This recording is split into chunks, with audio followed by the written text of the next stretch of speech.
First question, Tim, standing on the left side.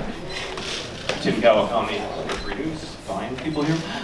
Kevin, obviously a whole bunch of things happened there in the fourth quarter, but you take the three over LeBron to put you ahead for the first time there. How that developed? Was that just a matter of you were going to attack the basket, or was there you take the shot?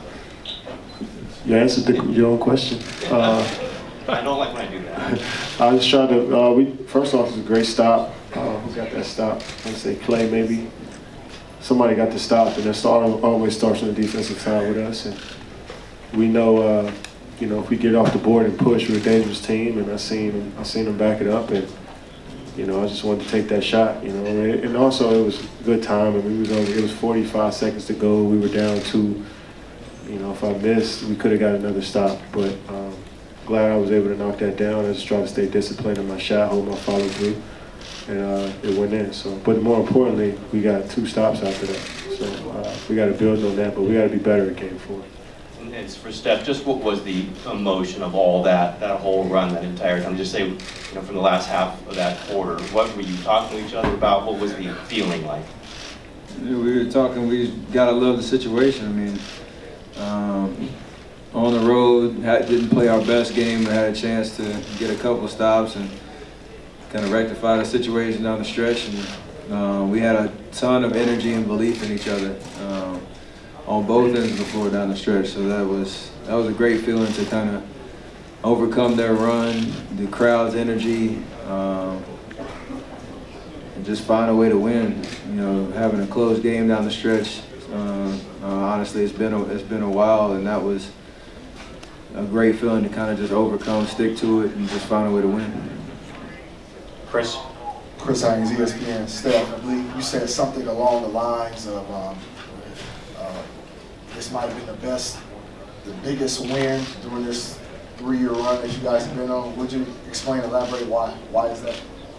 I mean, obviously we're in the moment, and this 48 minutes is right in front of us, the only goal we had in mind.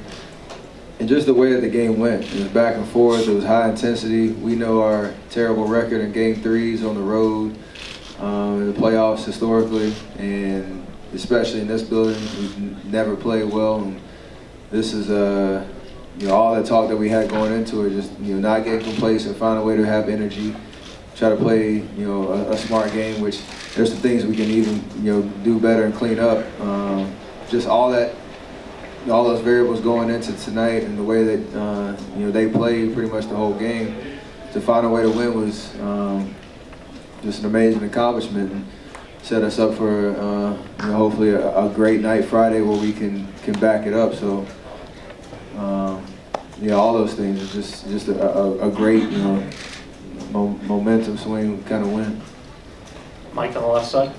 Mike Wise, ESPN's The Undefeated.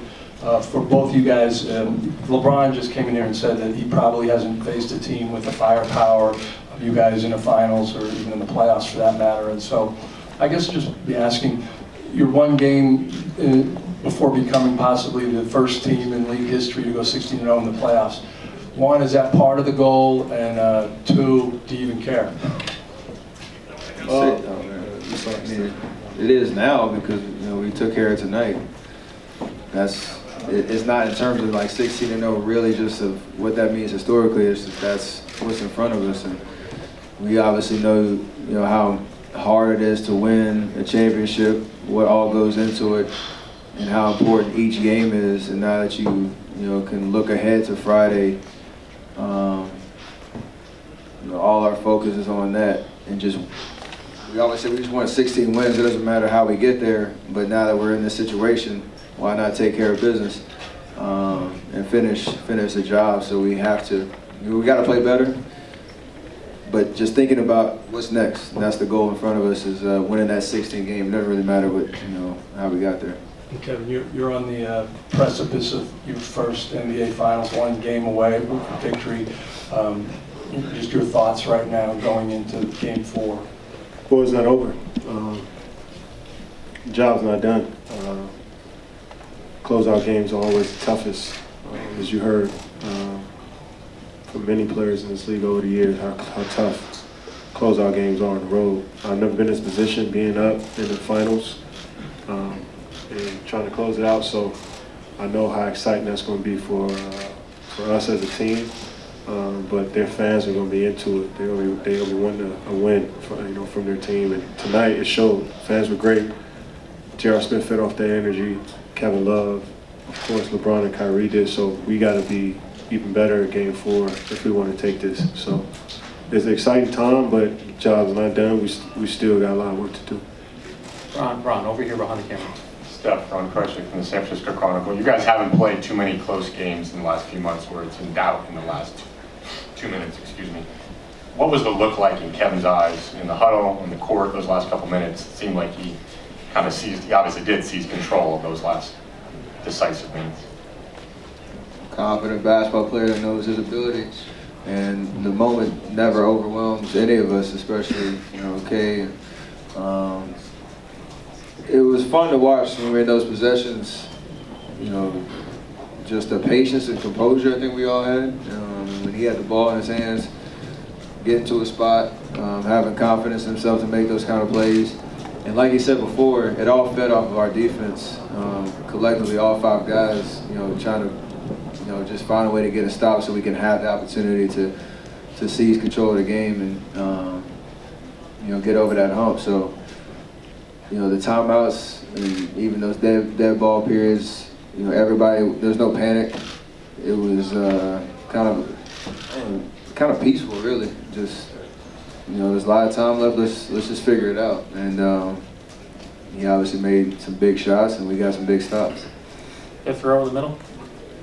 Spencer Davies, Basketball Times. This is for both of you. Was there a sense that the Cavs had multiple opportunities to try and at least put some real pressure on you guys by going up 6-8 points, but you guys kind of kept swinging? Was there just a sense that they just couldn't put you guys away?